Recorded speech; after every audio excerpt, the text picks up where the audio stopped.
Good day, everyone, and welcome to the Yellow Couch. And I'm your host, Reverend Dr. Heather Francis, and this is my daughter, Gabrielle Curvin. And today we're going to give you part one of understanding and debunking stereotypes surrounding mental illness. And in this episode, we're going to take a look at dissociative identity disorder. And my daughter Gabrielle is going to define it and she's going to describe it. And then in part two, she's going to talk about some of the common misconceptions and questions that surround this disorder. I believe this is really relevant right now, even with what's going on with the pandemic. People who suffer from mental illness, they could be a little bit worse. So I think that this is really going to be a very educational program. Understand that my daughter Gabrielle is not a professional. She does not claim to be an expert in the field of psychology. All of the information that she's going to be giving you in these programs come from what she's been taught as a psychology major in university. So sit back, relax, and enjoy as Gabby takes over talking about dissociative identity disorder. Take it away, Gabby. Okay, so dissociative identity disorder. What is a dissociative disorder? So first we're going to talk about what that means. And there are multiple dissociative disorders, but they all fall under the same category of a group of disorders, including dissociative amnesia, dissociative identity disorder, and depersonalization/derealization disorder, all of which involve some sort of dissociation or separation of a part of the person's consciousness, memory, or identity. Now, specifically, dissociative identity disorder, or DID, is a condition in which two or more relatively independent personality states appear to exist in one person. Wow. Yes. So, according to the DSM-5, those with... Now, what's the DSM-5? The DSM-5 is what you use to properly categorize and define disorders. Okay. It keeps you up to date. Okay. I don't have the proper definition of it, but that's the general gist of what it is. Mm-hmm. So according to the DSM-5, those with DID have a disrupted sense of self and show alterations in behaviors, attitudes, and emotions when these alternate personality states occur. So the alternate personalities, they're known as, those are alters, right? When those are alters. Okay. So a term that is most, I guess, easy for people to understand and is widely used is multiple personality disorder. So this disorder used to be called multiple personality disorder, but according to the DSM-5, now it is called dissociative identity disorder. But why would they change it?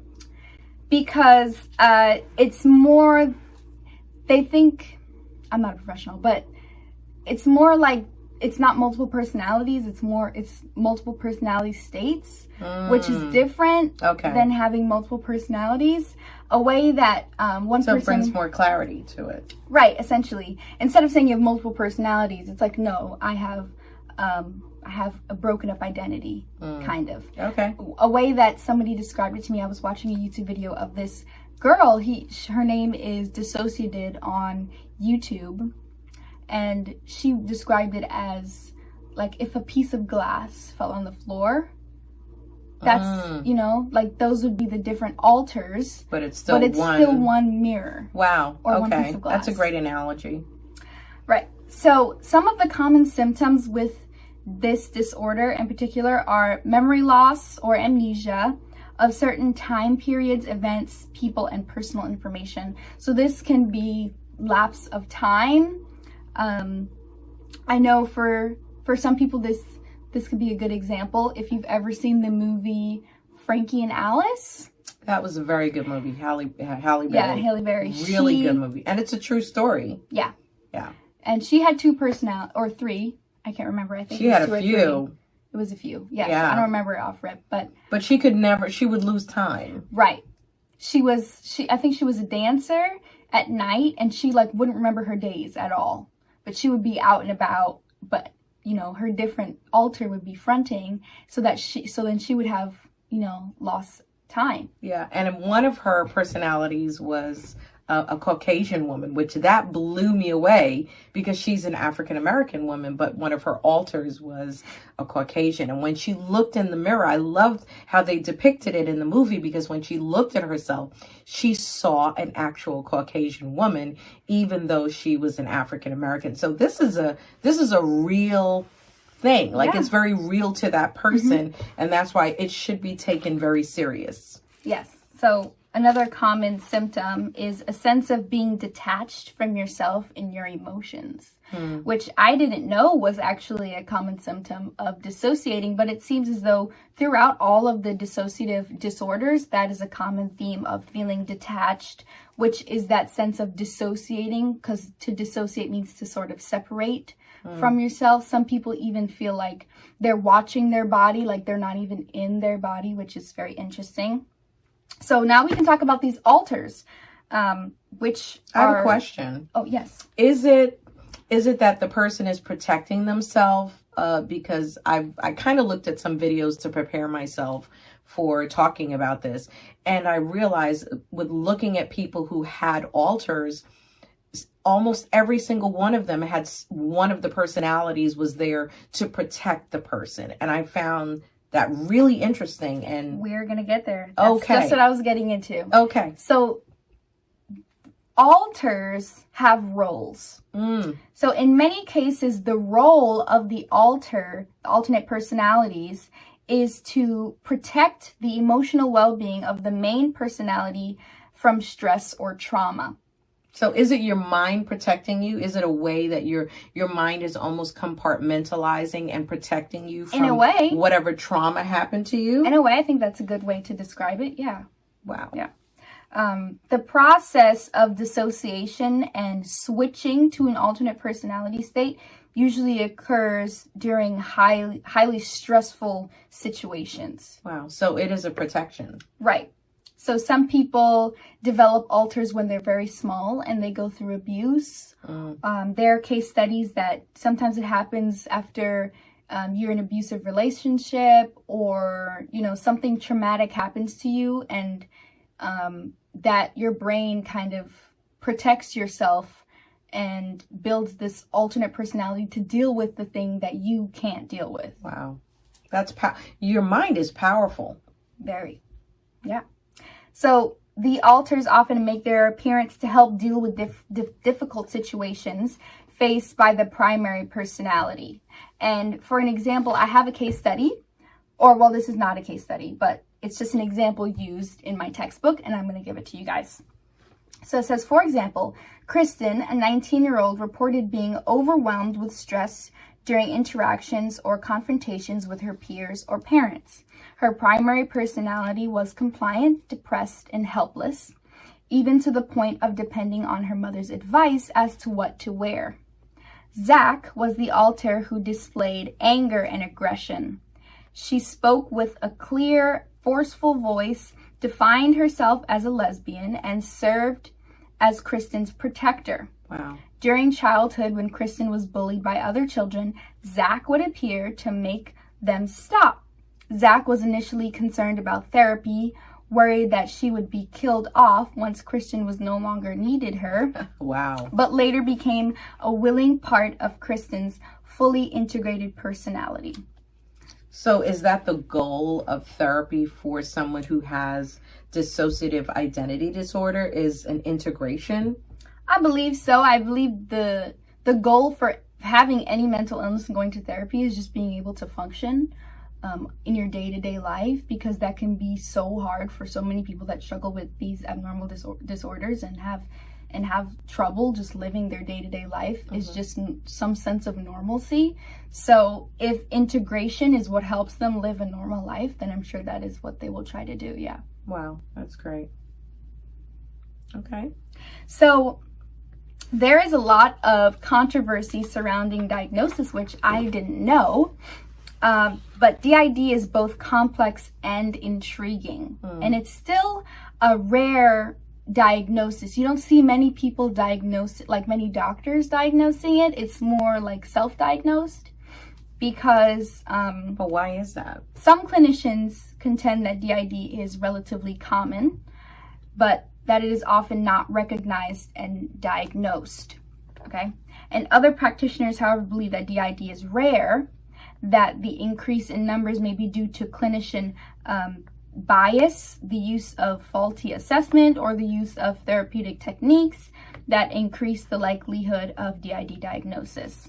Well, we saw that in Frankie and Alice, because the doctor who was treating her, the facility where she was, they thought that maybe he was incorrect, when in essence he was correct. And throughout their process of therapy, it actually came out, the trauma that happened to her and the different multiples or different alters that were coming out and why. And so she herself didn't understand why they came out, but eventually with time, they came to a conclusion as to a correct diagnosis. But I can see why that would exist clinically. I can see why, but I think it's a disservice to people when they don't get a correct diagnosis, because they need help. I agree, but then there's also the other side of the coin that there's no way to test for this disorder. That's the issue. Wow. There's no way to really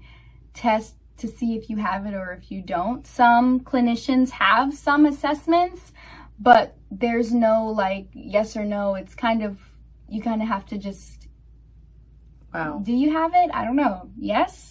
That's why there's controversy surrounding diagnosis, because... But people are suffering from it. Yes, people do suffer from it. But that's why I think things like this program, and also people opening up on social media and YouTube about having the disorder and being showing their alters, being open enough to describe it and to bring awareness to it is really important, because if you are someone that feels you have this disorder and you're just suffering in silence and you don't know what's wrong with you and you can't really describe it, having someone who you feel like you can relate to that's on social media, you can go to your doctor and be like, listen, I saw this video, this is exactly how I'm feeling, right? Help me, you know? Right. So on that note, before we even continue, if you think you're suffering from it and you need help, reach out to us and we will at least try and point you in the right direction. As I said, she's not a professional, but this is something that people are struggling with and they don't know who to trust. They have nowhere to turn. And we will definitely be able to point you in the right direction. Just, message me and we'll get you the help that you need, because you should not have to suffer, as Gabby said, you should not have to suffer in silence. Right. And the stigma that involves mental illness, it's unfortunate, considering that it does exist and it's a real thing. Right. And, there should be resources for everyone. So we want to be there for you. So tell us more about it. So more on the diagnosis controversy. The temporary dissociation symptoms such as alterations in memory, thoughts, and perception, or a sense of depersonalization or feeling detached or numb, as we talked about before, are fairly common symptoms during periods of stress. Okay? So stress kind of triggers it. Well, no. What I'm trying to say is, like, sometimes symptoms that are also of dissociative identity disorder can be mistaken for simply stress. Oh, okay. Right? Because it says that temporary dissociation symptoms such as alterations in memory, thoughts, and perceptions, or a sense of depersonalization are fairly common symptoms during periods of stress, which is another reason why it's so hard to diagnose DID. Makes sense. So some clinicians may mistakenly interpret these symptoms as evidence of DID. Okay. And then they misdiagnose, right? So because diagnosis depends heavily on self-report, feigning or faking is always a possibility, which is another reason why it's so hard for clinicians to diagnose this disorder. Differentiating between genuine cases of dissociative. That's kind of sad that someone would fake having mental illness. That's really sad. They may not be faking, but maybe it's misdiagnosis, like I said before. Maybe they have all the symptoms, but they don't have dissociative identity disorder. If someone is faking, that's a whole different situation. I would hope not. That's like, you need to search yourself. Yeah.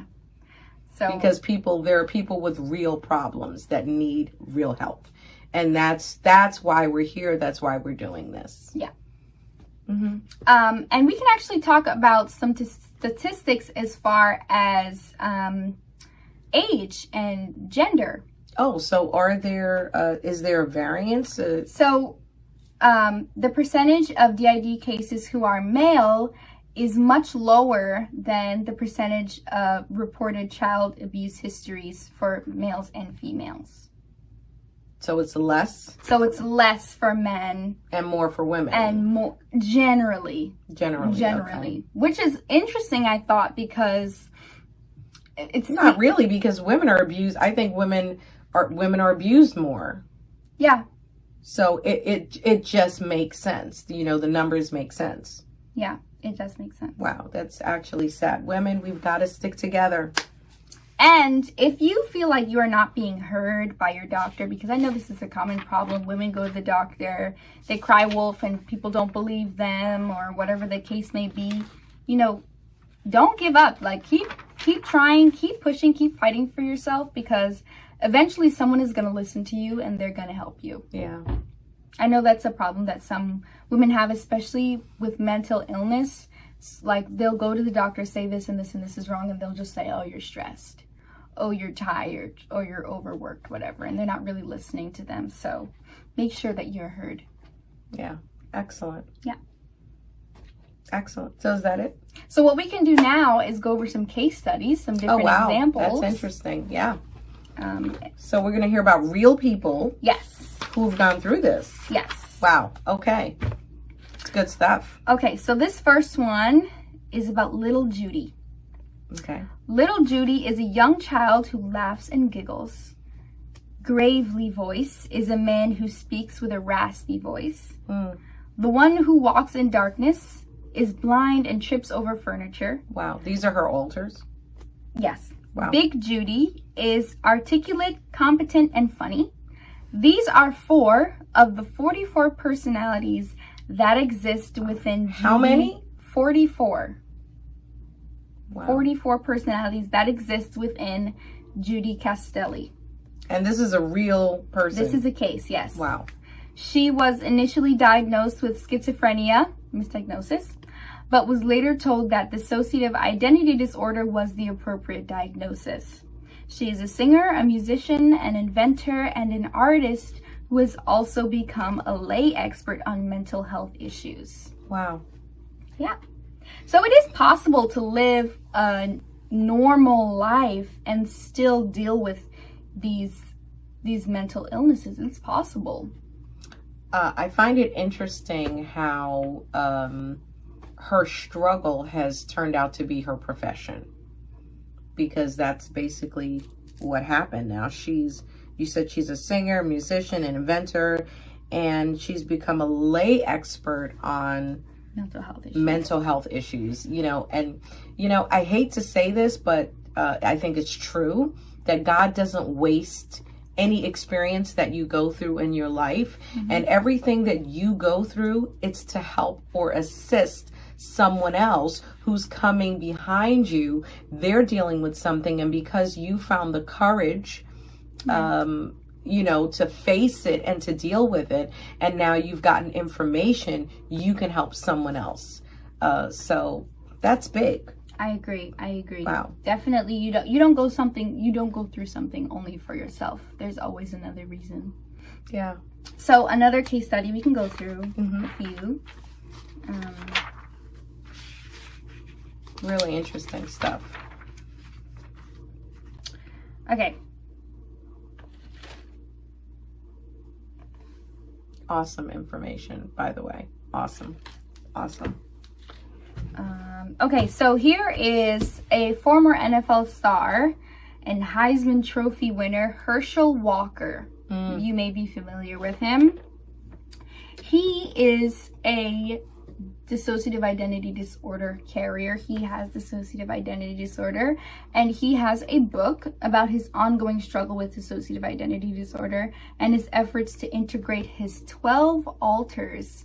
Wow. In his recent book, Breaking Free My Struggle with Dissociative Identity Disorder. And he's African American. He is African American, yes. He describes his alters as including the warrior, who appeared as he played football, and the hero, who had the role of making public appearances. Wow. Yes. So, like I said before, all of the alters, they have their purpose, and they show up in specific portions of their life. I feel like the protector, you usually see that person come up, or that alter come up when a child is little. Sometimes children are reported to have these alters. It's just that they're not really recognized until they get much older. Wow. So, yeah. What I found really interesting in watching Frankie and Alice was that each alter dressed completely different, had in some cases, they had different accents. They spoke differently, completely different mannerisms. And I remember at the beginning, Gabby explained to us that they have different personalities. And it really is a completely different personality. So one alter may wear their hair one way, their clothes a certain way, and then another alter can show up and have a completely different look, completely different attire, you know, completely different accent, mannerism. And it's amazing that your brain has the capacity to manifest different personalities. Yes, it is. Yep. So going back to what you just said, another thing in Frankie and Alice, something that I forgot to mention, is a common alter that some people with dissociative identity disorder have is a little. Now, littles are alters that are children. And in Frankie and Alice, she had a little alter. Genius. She was genius. That's right. And a lot of dissociative identity, people who have dissociative identity disorder, they have littles. And I'm not going to claim to know what the source of those littles are, but I think it's very interesting how some alters will claim to be 20 years old. They know their height, they know their weight, they know the color of their skin, they know everything about them, they know the way that their body is shaped, they know everything, and they know that they're in a host as well. They know that this body is the one that they're supposed to protect. They know when they're supposed to come out. A really, really good source for all this information I'm telling you is that girl on YouTube, Dissociated. Her videos are very interesting if you are, looking to get more information and just, dive a little bit deeper into exploring different alters and just understanding this disorder a little bit better, because, education won't kill you. Right. It can only help. Right. What I loved about Genius in the movie, by the way, the movie Frankie and Alice, I believe it's on Netflix. Is it Netflix? I don't know. It's either Netflix or Amazon Prime. And so you have to watch it, because if you struggle with mental illness, it's a wonderful movie for you to know you're not alone. She ended up becoming really successful, and it was due to Genius, because that little was, the word says it all, genius.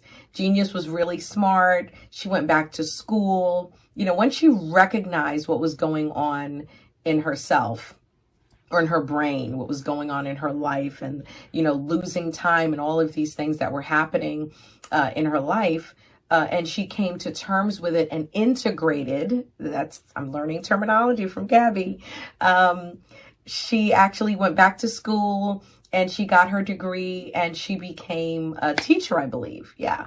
She became a teacher. And so, and she ended up marrying, I think, a professor of psychology. So, or a doctor, something like that. I don't remember. Watch it. Go watch the movie. It's really, really good. And, but I think it's a testament to the fact that even if you do suffer with mental illness, there's hope for you. You don't have to sit back and, feel insecure and say, oh, it's only me. I'm on my own. I'm by myself. I'm suffering in silence. No, listen.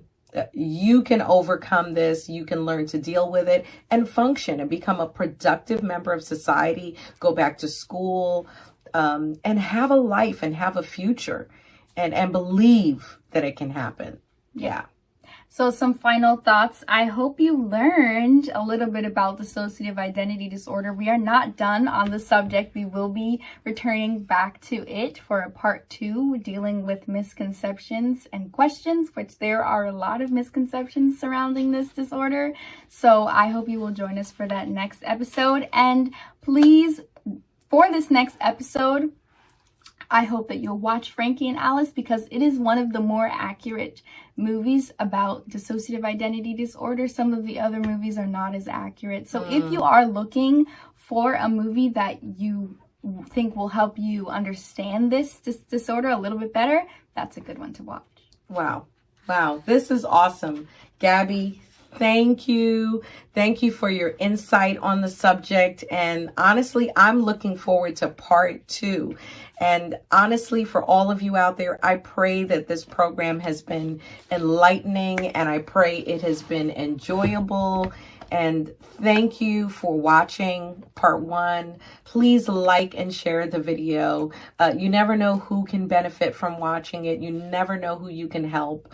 I am my brother's keeper. And so I'm going to leave the final word for Gabby. Remember to have courage and be kind and stay positive. Oh, I like that. Bye.